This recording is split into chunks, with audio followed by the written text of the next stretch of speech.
Hello students.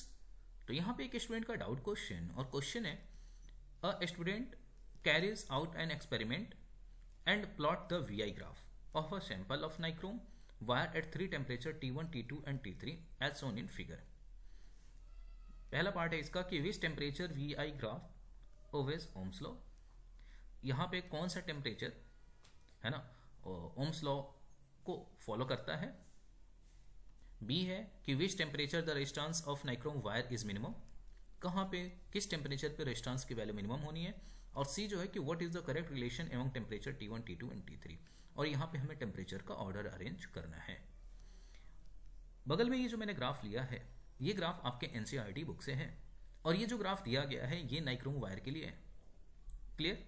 अब ध्यान से सुनेंगे। अगर इस पे मैं दो वायर कंसिडर कर लूं, ठीक है,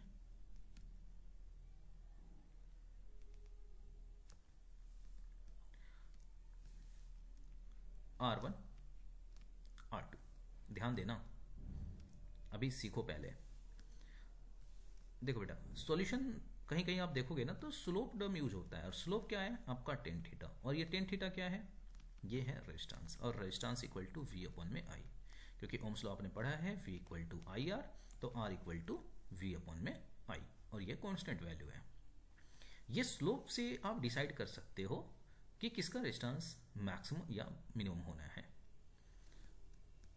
V वर्सेस I। तो स्लोप हमेशा ध्यान रखना आप I से लोगे, कौन से वाले एक्सिस से, I एक्सिस से। तो इसको मैंने θ1 ले लिया, दूसरा ये हो जाएगा आपका θ2। Okay, tan theta V upon में I यानी P अपॉन में B आप लिखते हो ना। चलो एक काम करता हूँ,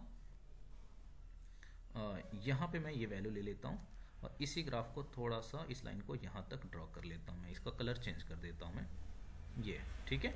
अब ध्यान देना जरा, वोल्टेज को हमने कांस्टेंट रख दिया, ठीक है। इसका आंसर दो तरीके से, आप स्लोप के बेसिस पे भी और ये वैल्यू चेक करके भी आप बता सकते हो।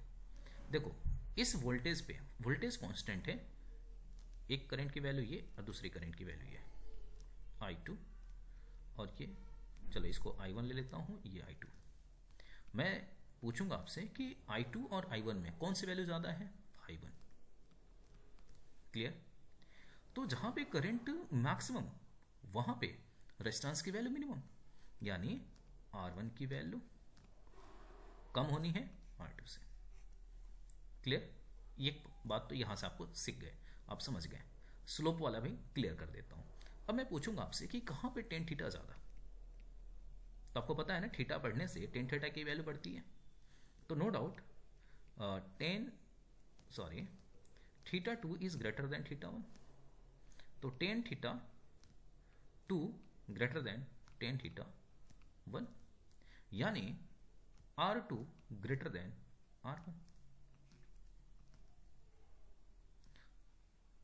तो स्लोप के बेसिस पे आप इस तरीके से एक्सप्लेनेशन दे सकते हो, और एक चीज को यहाँ पे कांस्टेंट रख दो, वोल्टेज को कांस्टेंट रख के I को कंपेयर कर लो, तो वहां से भी आप रेजिस्टेंस बता सकते हो।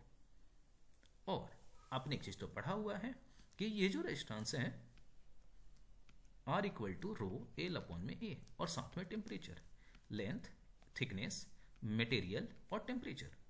और टेम्परेचर राइज होने से रेजिस्टेंस की वैल्यू जो है वो इंक्रीज होती है। यानी अगर मेरे को टेम्परेचर के टर्म में ये कंपैरिजन करना हो और मटेरियल सेम हो, मान के चलो मटेरियल सेम दे दिया, तो उस केस में T2 ग्रेटर देन T1, जब मटेरियल को सेम रखा गया। अभी जो मैंने लिया था यहाँ पे, ये एग्जांपल जो मैंने कंसिडर किया था, यहाँ पे हमने डिफरेंट डिफरेंट मटेरियल कंसिडर किया था, बट यहाँ पे जो दिया गया है वायर एक ही है, मटेरियल एक ही है, टेम्परेचर चेंज किया गया। क्लियर। अब स्लोप कैसे डिसाइड करोगे आप, यहां पे देखो स्लोप, तो ये आपका θ3, θ2 एंड θ1, ठीक है ना। आपको I से लेना है, ध्यान रखना। तो नो डाउट यहां से देखो तो θ1 की वैल्यू सबसे बड़ी है, फिर θ2, देन θ3, यानी tan θ1 greater than tan θ2 greater than tan θ3, यानी R1 R2 और R3, यानी T1, T2 और T3। क्लियर है? तो आपको कन्फ्यूजन क्रिएट हो सकता है अगर इन चीज़ों का आपने ध्यान नहीं दिया तो। ठीक है, ध्यान रखना, आप स्लोप जब भी लोगे तो कहाँ से कंसिडर करोगे? आई से। ओके, तो यहाँ पे आपको कंफ्यूज करने की कोशिश की गई है। यहाँ पे अगर बच्चा ये रट के गया है और इसको देख करके आंसर सीधे बोल रहा है बिना समझे, तो आंसर डेफिनेटली गलती करेगा वो। और ये गलतियाँ मेरे से भी हो सकती है अगर इस चीज़ को मैंने सही से नहीं देखा तो।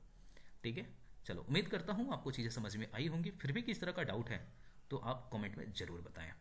अच्छा, इसका ए पार्ट बता दो कि which temperature V I graph obeys Ohm's law. तो देखो, ओम्स लॉ के लिए ग्राफ स्ट्रेट होनी चाहिए, तो ये तीनों ग्राफ जो हैं वो स्ट्रेट हैं, यानी तीनों केस में ओम्स लॉ वैलिड है। Okay. B, which temperature the resistance of nichrome wire is minimum. अब मैंने ऑर्डर लिख दिया है, आप यहाँ से समझ सकते हो। और सी का भी आप आंसर बता सकते हो। तो उम्मीद करता हूँ ये चीज़ें आपको क्लियर हुई होंगी। फिर भी डाउट है कमेंट में ज़रूर बताएं।